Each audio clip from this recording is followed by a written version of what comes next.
Good morning. Thanks for you guys sticking around, and thanks for being patient with the family through a little bit of a delay, but thank you for being here. Yesterday, we filed a federal civil lawsuit in this case on behalf of this family and Jazmir Tucker. Jasmir, as you know, was shot and killed by Akron Police officer Deron Fields on Thanksgiving night, almost a year to the date. Jasmir was a child, he was unarmed, and he was shot 2 times in the back. Now, the body camera footage is incomplete. And why is it incomplete? Because Officer Fields failed to activate his body-worn camera video. That means that the most critical moments leading up to the shooting are not recorded. And that violation alone is unacceptable. But the facts we do have make it very clear. There was no immediate threat that justified lethal force in this case. Now, this case is about the accountability of Officer Fields. But it's not just about the accountability of one officer. It's about a violent policing culture in this city, a culture that continues to escalate encounters before confirming a threat exists. This isn't the first time. It's part of a pattern. In 2022, Jalen Walker was shot over 90 times. Officers fired more than 90 times. And in 2024, Michael Jones was shot and killed during a traffic stop. And as we said, Jasmir was tragically killed almost a year ago on Thanksgiving night. And less than a year later, almost 2 weeks ago, another Akron officer shot an unarmed 36-year-old man 8 times after ordering him to remove his hands from his pockets. Now, the city now acknowledges he didn't have a gun. This keeps happening. And it keeps happening because Akron's police department is trained like a tactical force, not a constitutional one. Officer Fields in particular received extensive firearms and SWAT training, rifle drills, night vision operations, gas mask tactics. But he received almost no training in de-escalation, adolescent encounters, mental health response, or even proper body camera activation. When you train officers like combat soldiers, you get combat responses. When the city fails to correct the culture after each shooting, you get repeat tragedies. So this lawsuit is not just about damages, but it's about systemic reform. This family is demanding a number of things: mandatory de-escalation and constitutional use of force training, clear restrictions on rifle deployment and foot pursuits, real civilian oversight backed by subpoena power, discipline for officers who fail to activate their cameras, and more importantly, leadership, and we're talking to the mayor now, leadership willing to acknowledge the harm. This city must decide if it wants to keep repeating these tragedies or if it wants to change directions and protect life. This family is here because they refuse to let Jasmir's name be another headline that fades. They're demanding accountability not only for Jasmir, but protection for the next child who encounters police in this city. Justice is just the first step. Transformation must follow. Thank you. This time, my co-counsel Stanley Jackson is going to have some comments as well.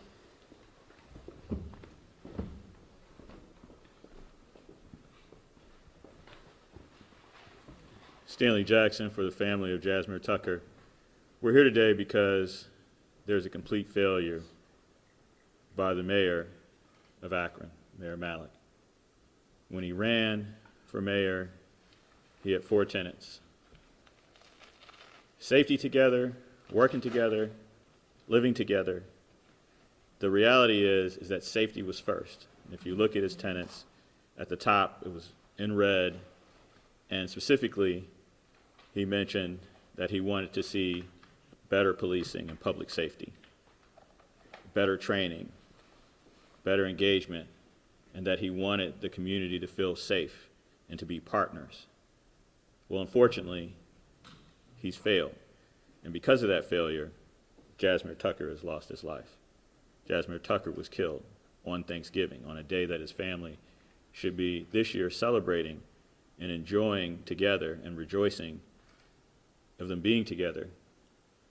This year, they will be celebrating Jazgiving, They will be supporting and loving each other through the pain. They will choose love over anger. But we're going to choose accountability. We're going to, as lawyers, choose to make sure that Jazmir Tucker's life mattered, that no other boy should have to go through this in this community, that if a mayor is going to run under those tenets, that he is held accountable along with his administration. This community deserves better. This family definitely deserves better. This lawsuit is just one step in that direction. And we will be relentless. You know this. We are always relentless, and we get results. And we will do that for this family. We want and we appreciate the continued support of the community as it relates to this family and Jasmir and his legacy. We want the answers that this family deserves. My co-counsel repeated it to you guys. Mayor, if you want to be the mayor that you sought out to be, make those changes. Because you didn't and you thought you had time, Jasmir lost his life. You are responsible for that. There's no other way around it. And the only way to be accountable is not to do the same thing that got us to this point. The community is watching, the world is watching. The unfortunate part is, in the last 4 years, 4 people have been injured, killed, 3 killed and 1 injured, who's critical right now, at the hands of this militarized Akron Police. The first tenet of your campaign is safety, together. Remember, together is a word that is an inclusive word, a word that should have included this family and should have included this community. We're going to hold you accountable to that. You should hold yourself accountable to that. As parents, we are devastated. We're still mourning Jasmir's life, but I want you to understand that Jasmir was a son, a brother, a twin, a nephew. He was the loving glue of this family. In fact, the day that he passed, they were enjoying Thanksgiving together, and Jasmir was trying to leave to make sure he could go visit some more of his family who were down the street. Just a boy wanted to go visit the rest of his family because he loved family. That was important to him. And family decided, hey, you know, everyone says this, when's the next time we're all going to be together? We never know when the last time it'll be that we'll see each other. And they took a picture together. Little did they know that was going to be the last time they were going to see Jasmir.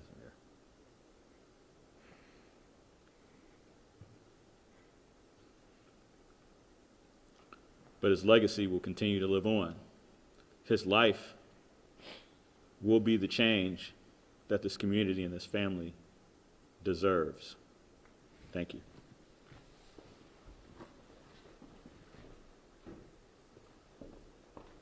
We'll take questions now. Yeah. For the attorneys, you guys obviously work throughout the state. When you worked on this lawsuit, what did you notice specifically about Akron and this police department that might be different from other places throughout the city or the university? Unfortunately, I wish I could say this is an outlier, but Akron is more aggressive and more violent than other police departments. And it's a culture that they've ignored those tendencies for decades. It's been widely reported. We know about the racist newsletter that circulated in this department in the 90s. Well, the chief, that's the chief now, he was a deputy chief at that time and said there's nothing wrong with that newsletter. Didn't have a problem with it. So that chief now sets the culture, and now we're seeing the results of that culture. Okay, so with respect to how it compares to other cities, unfortunately, it's similar, but it's certainly much more aggressive. I mean, you look, if anybody who's seen the training file for Fields, he's overly trained in combat tactics. And once we get the discovery in this case, my guess is that'll extend to all the other officers. So it's no surprise that this officer engaged Jasmir in a combat style, overly aggressive. Before they even wanted to render aid to Jasmir, they needed to get ballistic shields and approach him like he was still a threat. Think about that for a second. They had shot and killed who they knew to be a child and decided we're going to wait for ballistic shields first. Then we're going to approach him. And then not only we're not going to render medical aid, we're going to hopefully search through his pockets and hopefully find something because we know he didn't have a gun that he was pointing at anybody. You can see it on the body camera footage yourself. This is the department we're dealing with. And this culture continues because the leadership in this city, from the mayor to the chief, right on down to the supervising officers on the scene, refuse to change that culture. As Attorney Jackson said, we're going to hold them accountable, and we're not going to stop till they're held accountable. To add to that answer, I want you guys to understand that one of the biggest tragedies is that Jasmir was a boy who was shot, and they waited 8 minutes to render aid. 8 minutes. A boy.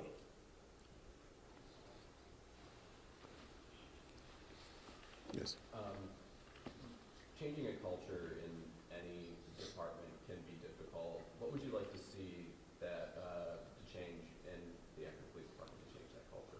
Yeah, I think I went through some of those changes, and we'll continue to kind of, as we analyze this department through the litigation, we'll see where the gaps are.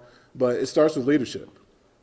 You can't have a chief in place who thinks that there's nothing wrong with a racist newsletter in the 90s, and then he becomes a chief. It's problematic. You can't train officers in overly aggressive tactics, then be surprised when they use overly aggressive tactics. But that's not to say that there's not responsibility to Officer Fields in this case. He's supposed to act like a reasonable officer in this case. He ran out of his vehicle, took his personal rifle, engaged Jasmir without doing any investigation or assessment, and shot and killed him. That's not reasonable. That's unreasonable, that's reckless, and it's violent, but it's indicative of the culture that we have in this city, unfortunately. For Jasmir's mother, can she speak at all about his legacy, and if you are okay with being by the mic so we can hear you better? Do you want to? The legacy that you would want to get across, and what you feel the importance of this lawsuit is for the community. As you can imagine, this is a very emotional time. Timing is not great, obviously, but this is almost a year to the date when this has happened.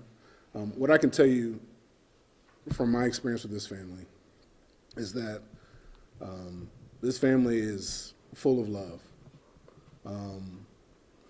Jasmir was kind of the light and love of that. He leaves behind one of his other halves, his twin. If you can only imagine what that's like, he leaves behind siblings. He leaves behind a great-grandmother, aunts and uncles, great-aunts and uncles. Anybody who has children, I have sons. Imagine what it's like to lose your child on a holiday, then have to go through that holiday the next year. One of the things that I think we need to take into consideration is we are in an impasse in this community where we don't see the innocence of these young men in our community. We don't see them as us. We don't treat them with love. You know, officers are supposed to protect and serve. There was no protection for Jasmir on that night. There was no protection for this family. But once again, we are missing that this young man was just a boy who had his whole life ahead of him, that won't be able to do any of the things that this family would love to do with him. All the promises that the mayor gave to how this community was going to be different, he won't be able to enjoy any of those things if it ever happens, because he was killed by Akron Police.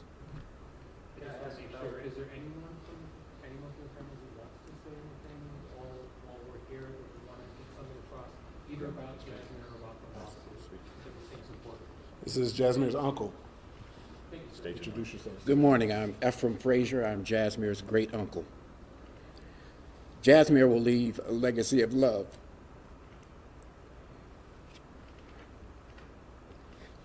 Jasmir will leave a legacy of help. I remember the Tuesday before Thanksgiving, he and Amir came by my mom's house to help us out, cleaning the house, getting ready for Thanksgiving dinner. And he was just helping. Anything, Granny, anything you need done.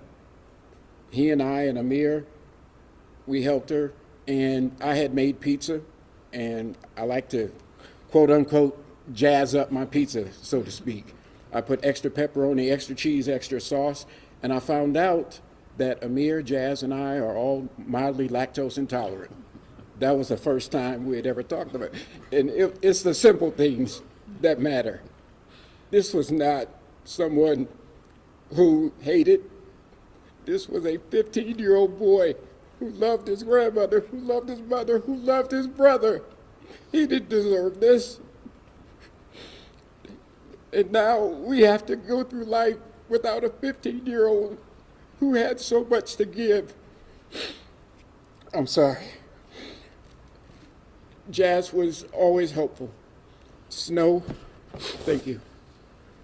Rain, whatever he needed, whatever my mother needed, he was there. He was not just some run-of-the-mill kids. He was loved. He was our family member. And he was loved. Do you view this as changes needed as well as? Change is most definitely needed. You can't run around in a police state the way things are going around here. You have to investigate before you shoot. You just can't come out guns blazing when you get a call. Now, this is not an indictment of the good police officers of Akron. This is pertaining to those who do wrong, who don't do what they're supposed to do. Activate your body cameras, call calls in, do what you're supposed to do. Have a reasonable, articulable suspicion before you confront somebody. Can you spell your name for us? Ephraim, E-F-R-E-M, Frazier, F-R-A-Z-I-E-R. Great uncle, did you say? Great uncle, yes. Thank you, sir. Could I ask about the timeline of this next step? What do you expect, how is this going to play out? Well, we filed suit. We expect that the city and the defendants will respond in some manner within the next 90 days by rules. We're filed in federal court, as you know. So the process will continue after that. We'll engage in discovery and get some of the information which we've been prevented from getting to this point. But fortunately, the federal rules allow for us to get those things, and we'll engage in the litigation process. What information are you hoping to get in discovery that you want to bring? Well, among other things, internal communications, training of all these officers involved. We want to get to the bottom of why this culture is so violent, why it's so aggressive, and everything else related to the investigation and the shooting of Jasmir in this case. In your suit, you wrote since 2000, over half of the individuals involved in these shootings were black, and the Akron population, only 30% of the population is black. Can you speak to those statistics? Yeah, and candidly, those numbers might be conservative. Anybody who's in this space understands that when it comes to use of force tracking and use of force statistics, these police departments don't keep track of that. So the data we've been able to get is by independent third-party sources. So to your question about the culture of policing, especially when it comes to communities of color, it's a much bigger issue, right? And it begs the question of whether or not the way we police in this country is even something we need to be thinking about. We need to be reevaluating how we police in general, but more specifically how we police communities of color. Because what we do know is that when it comes to black and brown folks in this country, we don't get the benefit of the doubt. As you can see in Jasmir's case, he's a child, but oftentimes they try to perceive our children as young men. And that's just not the case. I just sat through a trial in Columbus, Ohio, after Takaya Young got killed in her parking lot as a pregnant black woman by an officer who just got acquitted down in Columbus, Ohio. So what does that say, in this case, say about how we treat communities of color when it comes to policing in this country? So we need to evaluate whether, in fact, the way policing is as it currently stands need to exist, or we need to have a massive reshaping of how we think about policing in this country. Well, so we're talking about a lot of broad concepts here, changing culture. Is there anything specific and tangible that you want here, the family wants to see within the next year, the next couple of months? Well, the mayor said that he's interested in reviewing the use of force policy. They claim that it's going on, but nothing is changing. So at a bare minimum, the way you train your officers, as you can see reflects in the way that they engage the public.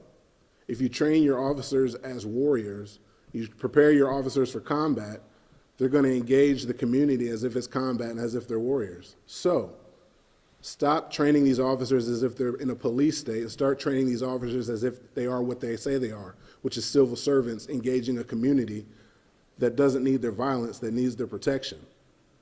And if they can't do that, then we need to come up with something else.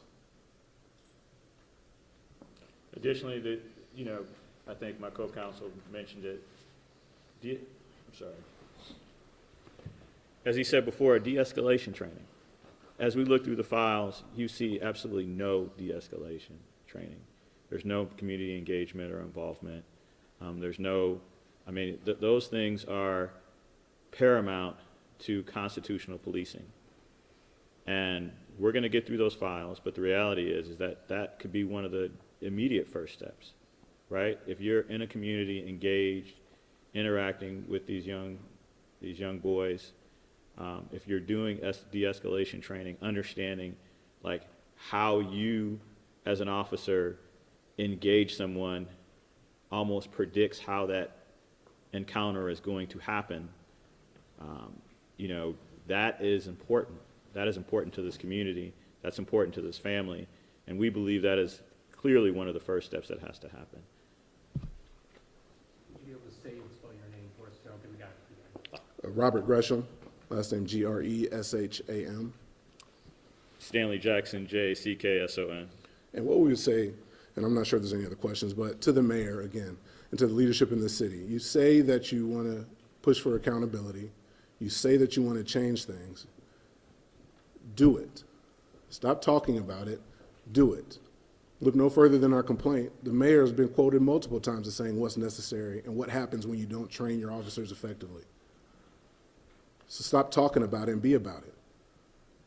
It's too late for Jasmir, but hopefully it's not too late for another child that has to run across Akron Police. It's too late for the gentleman who was shot 2 weeks ago, unarmed by Akron Police Department officers. Change it. Stop talking about it, change it, and that starts with taking accountability here and giving this family justice.